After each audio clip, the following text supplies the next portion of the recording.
दोस्तों नमस्कार। आर की क्लासेस में आप सभी लोगों का हार्दिक स्वागत है। आज हम यूजीसी नेट परीक्षा दिसंबर 2020 और जून 2021 जो मर्ज किया गया था उसको सॉल्व करेंगे। तो उससे पहले प्लीज आप लोग वीडियो को लाइक कीजिए, शेयर कीजिए, सब्सक्राइब कीजिए। तो चलिए स्टार्ट करते हैं। आप देख सकते हैं परीक्षा की जो तिथि है वो 29 और 11 मंथ 2021 सिर्फ फर्स्ट का पेपर है। तो इतिहास विषय से संबंधित ये प्रीवियस क्वेश्चन पेपर आपके नेट टीजीटी पीजीटी के लिए अति महत्वपूर्ण होगा। तो प्लीज़ वीडियो को आप लोग ध्यान से देखिए। तो चलिए स्टार्ट करते हैं। आज का जो पहला क्वेश्चन है वो है सूची एक के साथ सूची दो का मिलान करना है आपको। एक तरफ मोनूमेंट्स यानी स्मारक दिए गए हैं और दूसरी तरफ जो है आपके कैलीग्राफर यानी सुलेखकार उसके दिए गए हैं, आपको मैच करना है। तो आप लोग इसे देख सकते हैं। सबसे पहला दिया गया है हमारा बुलंद दरवाजा फतेहपुर सीकरी, यानी बुलंद दरवाजा फतेहपुर सीकरी में जो स्थित है उसका सुलेखकार कौन है। ठीक है, तो इसका राइट आंसर हो जाएगा आपका जो है अहमद अली चिश्ती, यानी सी। एक का कौन सा हो जाएगा, सी यहाँ पे राइट हो जाएगा। अहमद अली चिश्ती इसके राइट हो जाएंगे पहले का बुलंद दरवाजा। दूसरे की बात करेंगे अदगा खान का मकबरा जो दिल्ली में स्थित है, वो उसका संबंध है आपका हो जाएगा बाकी मोहम्मद से। ठीक है, बाकी मोहम्मद कहाँ पे है, वो पहले नंबर में है। अदगा खान का मकबरा दिल्ली में, बाकी मोहम्मद।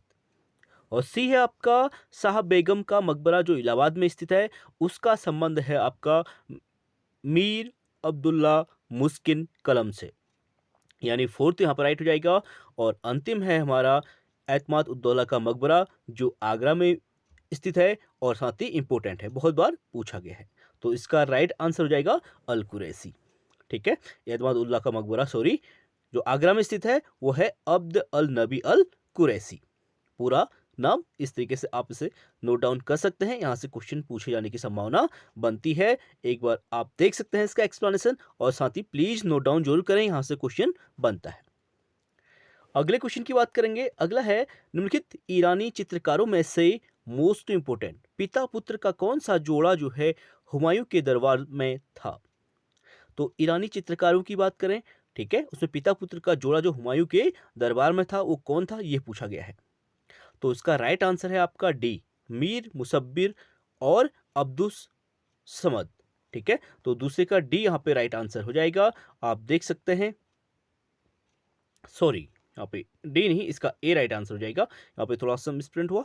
ठीक है, तो मीर मुसब्बिर और सैयद अली है।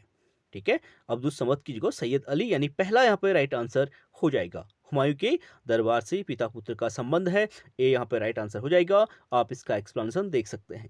मुगल चित्रकला की नींव हुमायूं के समय में ही पड़ी थी और शेषा से पराजित होने के पश्चात जब हुमायूं ईरान में निवास कर रहा था तब वह कुछ चित्रकारों से परिचित हुआ।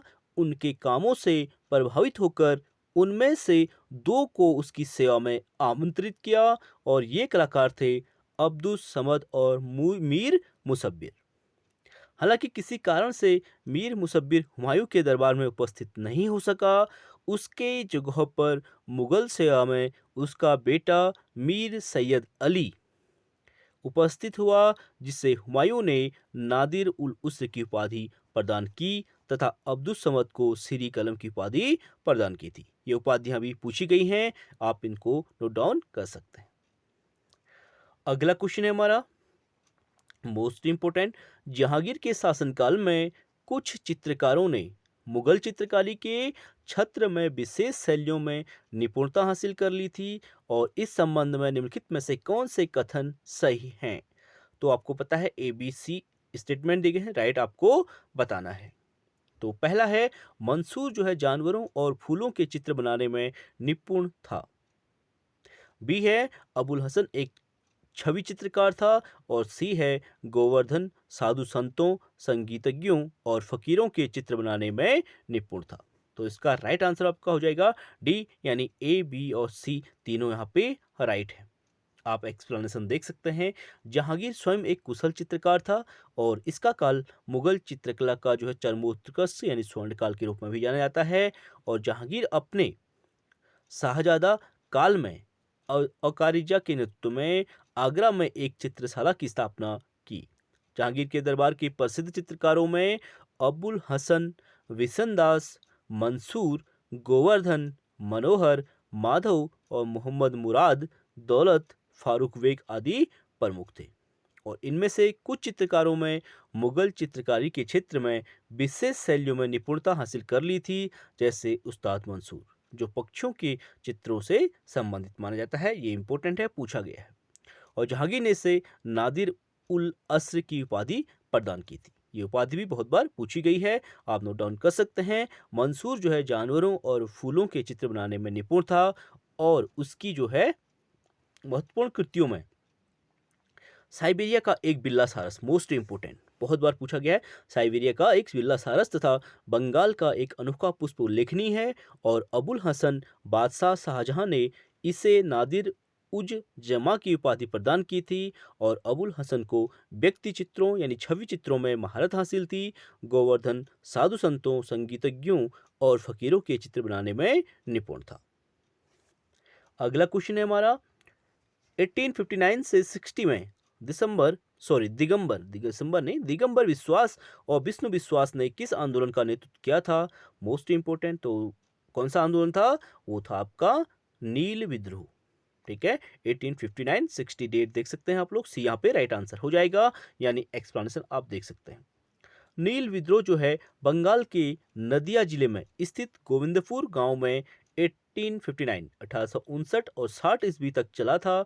इस आंदोलन का नेतृत्व जो है दिगंबर विश्वास और विष्णु विश्वास ने किया था। ठीक है, नील आंदोलन से संबंधित भी क्वेश्चन पूछा गया है, कौन किसका संबंध है? तो दिगंबर विश्वास और विष्णु विश्वास। और इस प्रथा को स्थानीय भाषा में ददनी प्रथा भी कहा जाता है। मोस्ट इंपोर्टेंट, ये क्वेश्चन भी पूछा गया है कि किस आंदोलन को या किस प्रथा को ददनी प्रथा के नाम से जाना गया है? ददनी प्रथा, ठीक है, स्थानीय भाषा में नील आंदोलन को। और इस आंदोलन का समर्थन हिंदू पैट्रियाट के संपादक हरीश चंद्र मुखर्जी ने भी किया था। ये क्वेश्चन भी रिपीटेड है, बहुत बार पूछा गया है कि नील दर्पण आंदोलन का समर्थन जो है किस संपादक के द्वारा किया गया था? तो हिंदू पैट्रियाट यानी हरीश चंद्र मुखर्जी ने। और 1859 ईस्वी में नील दर्पण में दीनबंधु मित्र ने नील विद्रोह का समर्थन किया। यह भारतीय किसानों का प्रथम सफल आंदोलन था। और विकल्प में उल्लेखित अन्य आंदोलन कूका विद्रोह जो पंजाब से है, फराइजी विद्रोह राजनीतिक धार्मिक आंदोलन थे, वहीं पर मुंडा विद्रोह जनजातीय विद्रोह था। और कूका विद्रोह का नेतृत्व है भगत जवाहर मल द्वारा। फराइजी विद्रोह का नेतृत्व हाजी शरीयत उल्ल एवं उनके पुत्र दादू मियाँ तथा मुंडा विद्रोह का नेतृत्व जो है बिरसा मुंडा के द्वारा किया गया था। तो एक्सप्लेन आप अच्छे से रीड कीजिए और साथ ही नोट डाउन कीजिए, यहाँ से क्वेश्चन बनता है, इंपॉर्टेंट है। अगला है हमारा, निम्नलिखित में से किस अभिलेख में भारत युद्ध की काल गणना का उल्लेख मिलता है? तो भाई कौन सा अभिलेख है जिसमें भारत युद्ध की काल गणना का उल्लेख मिलता है? वह है आपका पुलकेशिन द्वितीय के ऐहोल अभिलेख में। ठीक है, यहाँ पे ए राइट आंसर हो जाएगा। आप देख सकते हैं पुलकेशिन द्वितीय, ठीक है, जो चालुक्य वंश का शक्तिशाली शासक था। और पुलकेशिन द्वितीय के ऐहोल अभिलेख में चालुक्य वंश के विषय में विस्तृत जानकारी मिलती है। इस अभिलेख के रचयिता रवि कीर्ति हैं। और इस अभिलेख में भारत युद्ध यानी महाभारत युद्ध की घटना, ठीक है, महाभारत युद्ध की घटना जो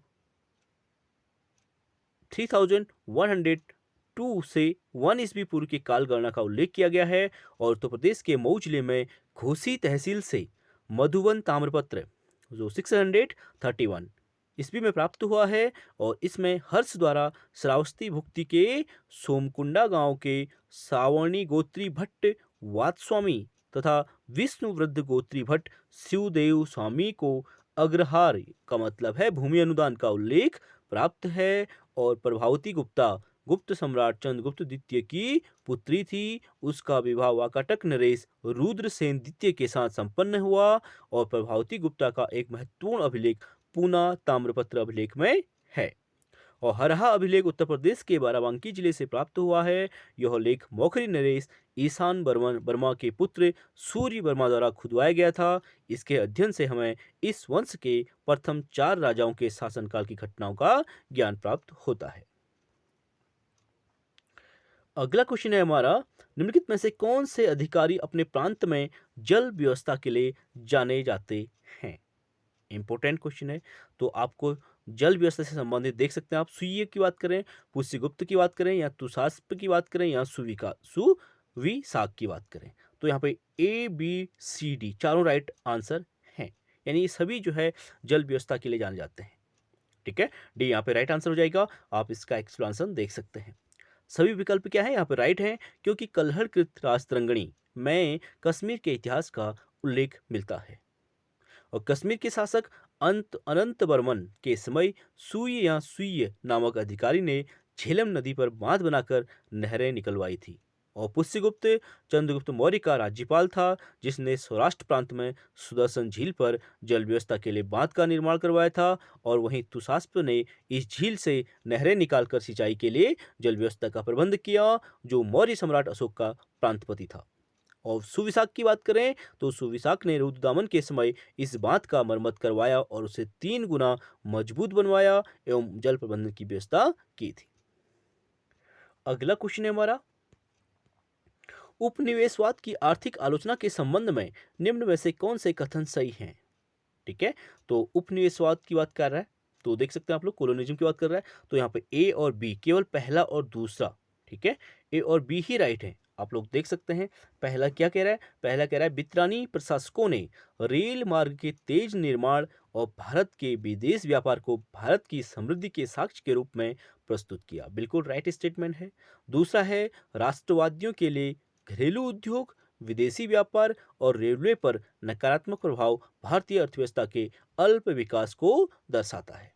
तो यानी पहला और दूसरा ए और बी राइट है, सी और डी इसमें रॉन्ग है। आप सी और डी को भी देख सकते हैं। राष्ट्रवादियों ने इस तथ्य पर जोर दिया कि व्यय ब्रिटिश साम्राज्य की आवश्यकताएं पूरी कर रहा था, लेकिन परिणाम स्वरूप वह भारतीय लोगों में समृद्धि भी ले आया। ये देखिए, अब भारतीय लोगों में समृद्धि लाने का कोई उद्देश्य नहीं था। ठीक है, और अगला है 1905 तक धन निर्गमन ड्रेन थ्योरी जो दादा किसने दी थी, दादा भाई नौरोजी ने, का सिद्धांत इंडियन नेशनल कांग्रेस के कार्यक्रम का हिस्सा नहीं बना था। तो नहीं बना था, बना था।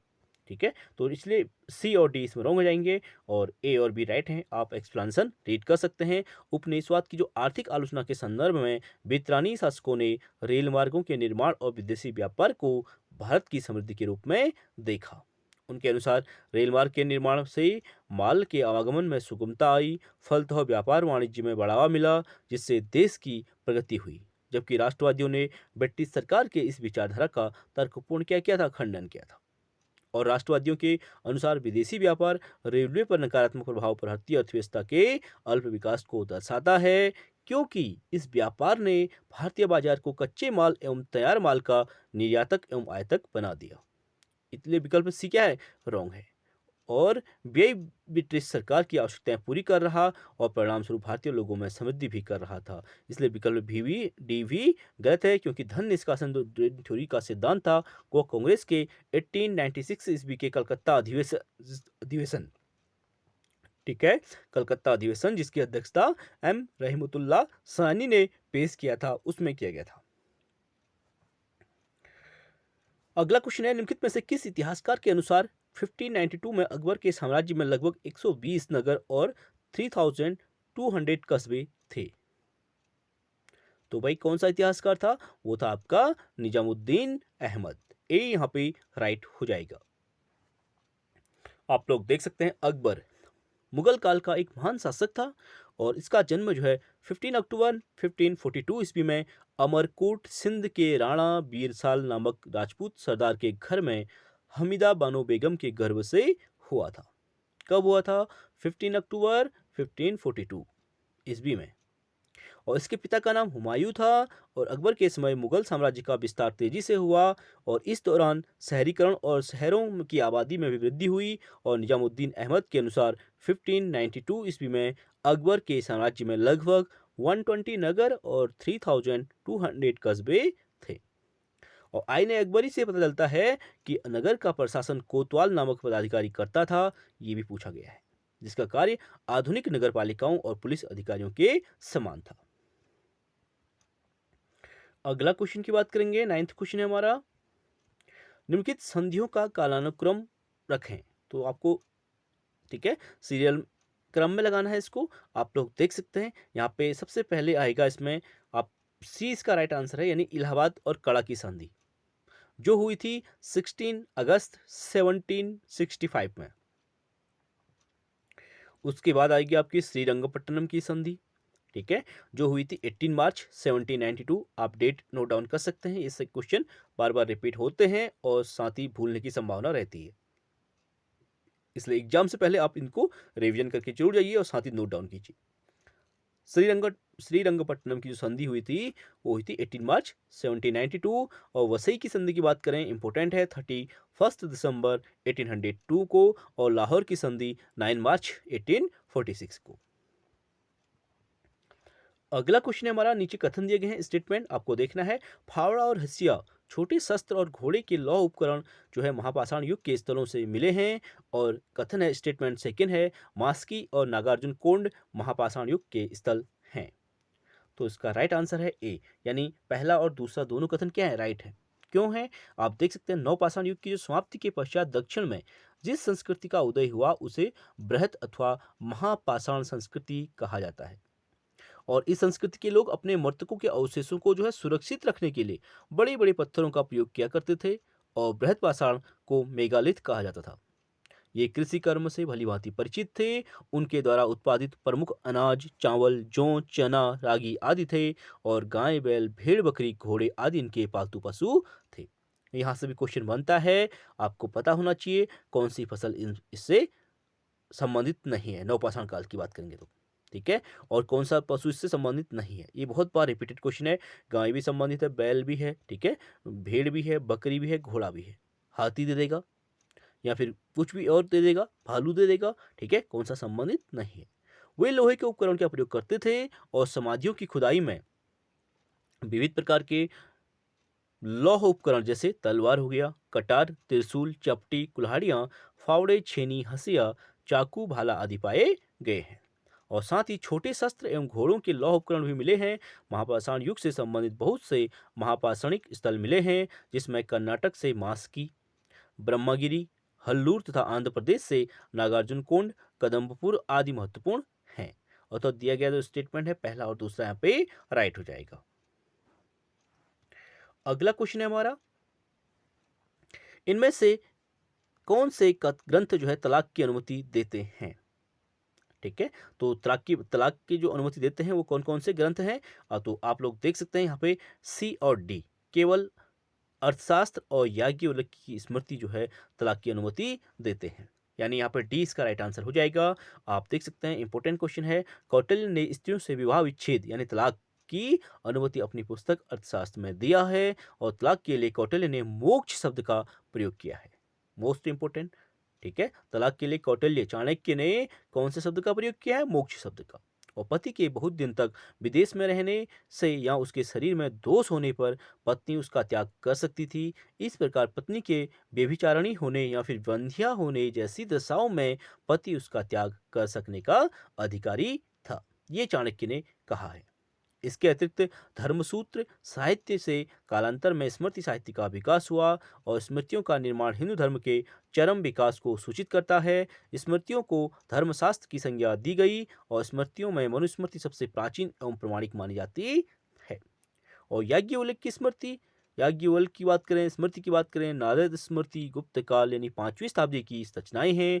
ये स्मृतियां श्लोकों में लिखी गई हैं तथा इनकी भाषा लौकिक संस्कृत है, ठीक है, मनुस्मृति की भाषा क्या है, संस्कृत है। ये क्वेश्चन भी पूछा गया है। अगले क्वेश्चन की बात करेंगे, अगला हमारा, निम्नलिखित में से कौन सा सुल्तान अपने फरमान में अमीरों को मसनद ए आली के नाम से संबोधित करता था। तो कौन सा सुल्तान था, तो वो था आपका बहलोल लोदी, ठीक है, डी यहाँ पे राइट आंसर हो जाएगा। आप देख सकते हैं बहलोल लोदी भी इंपॉर्टेंट है, यहाँ से भी क्वेश्चन बनता है। बहलोल लोदी जो है दिल्ली सल्तनत के अंतिम राजवंश यानी लोदी वंश का संस्थापक था। यह अपने अमीरों यानी सरदारों को मनसब ए आली कहकर पुकारता था। उसका राजत्व सिद्धांत समानता पर आधारित था। वह अफगान सरदारों को अपने समकक्ष मानता था, और बहलोल लोदी अपने सरदारों के खड़े रहने पर खुद भी खड़ा रहता था। कुतुबुद्दीन ऐबक, बलबन और फिरोज तुगलक क्रमशः गुलाम वंश तथा तुगलक वंश के महत्वपूर्ण शासक थे। अगला है हमारा 31 अगस्त 1920 ईस्वी को स्थापित all India trade union Congress के प्रथम अध्यक्ष कौन थे? मोस्ट इंपोर्टेंट क्वेश्चन और साथ ही रिपीटेड क्वेश्चन।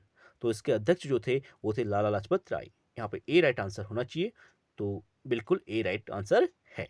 आप देख सकते हैं all India trade union Congress AITUC को एटक भी कहा जाता है। और एटक का प्रथम सम्मेलन कहाँ हुआ था? बम्बई में 31 अगस्त 1920 ईस्वी में। और इसके अध्यक्ष जो बनाए गए थे वो लाला लाजपत राय को बनाया गया था। और इसके उपाध्यक्षों में जोसेफ वेफ्टिस्टा, बाल Gangadhar Tilak, Annie Besant, CF Andrews और SA बरेलवी थे।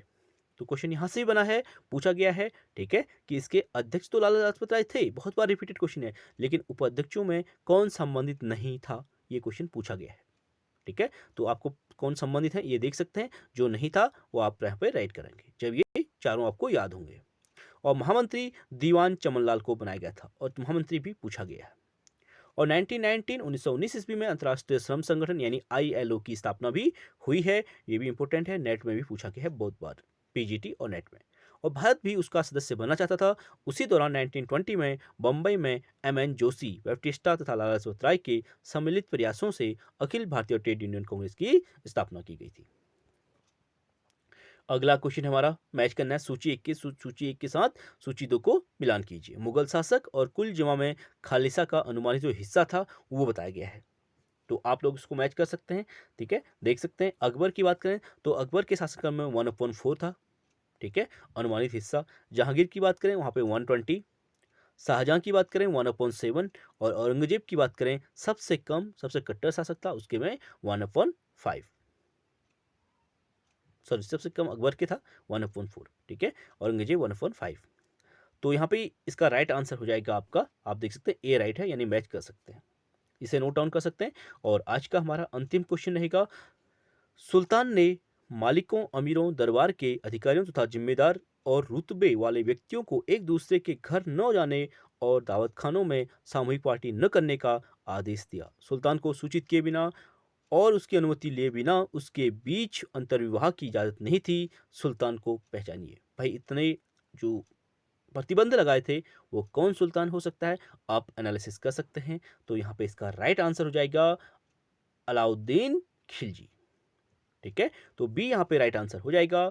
अलाउद्दीन खिलजी का टाइम पीरियड था 1296 से 1316 ईस्वी और दिल्ली सल्तनत के खिलजी वंश का सबसे श्रेष्ठ शासक था। इसका मूल नाम अली गुरसब था, इंपॉर्टेंट है, ये भी पूछा गया है। उसने द्वितीय सिकंदर, सिकंदर ए सानी की उपाधि धारण की थी, ये भी पूछा गया है। और पृथ्वी के शासकों का सुल्तान, जनता का चरवाहा, युग विजेता जैसी उपाधियां धारण की थी। तीनों उपाधियों को नोट डाउन कर सकते हैं, इंपॉर्टेंट है। और धर्म को राजनीति से पृथक रखते हुए यामिनी उल खिलाफत यानी खलीफा का नायब की उपाधि भी धारण किया था। उसने विद्रोहों के दमन के लिए 4 अध्यादेश जारी किए थे। पहला था धनी व्यक्तियों की संपत्ति छीनना, ठीक है, किसने? अलाउद्दीन खिलजी ने। दूसरा था गुप्तचर विभाग का गठन, ठीक है। तीसरा था मद्य निषेध को लागू करना। और चौथा था अमीर, मलिकों, दरबार के अधिकारियों और रुतबे वाले व्यक्तियों को एक दूसरे के घर जाने, सामूहिक दावत खानों में पार्टी न करने का आदेश। और अलाउद्दीन खिलजी के समय ही सर्वाधिक 6 बार जो है मंगोल आक्रमण होता है, सबसे अधिक बार अलाउद्दीन खिलजी के। तो चलिए फ्रेंड्स, आज की वीडियो यहीं पे समाप्त होती है। आई होप वीडियो आप लोगों को पसंद आई। प्लीज़ वीडियो को आप लोग लाइक, शेयर और सब्सक्राइब जरूर कीजिए। बाकी नेक्स्ट क्लास में करेंगे। Thank you so much.